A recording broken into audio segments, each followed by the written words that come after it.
एक दिन कैली हंसी हम हंसी में गैली फांसी फंसौल रे भाऊजी छोटी तोर बहिनिया।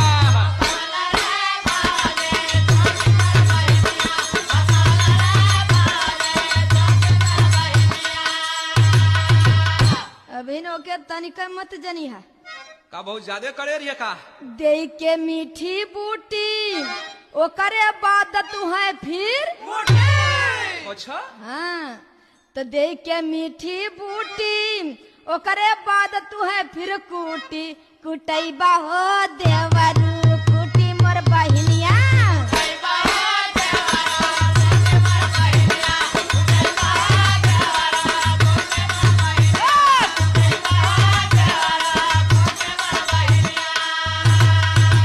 भौजी वो हमके कूटी हाँ तो का जानला है लेकिन हमार कोनो गलती तो ना है। अच्छा तो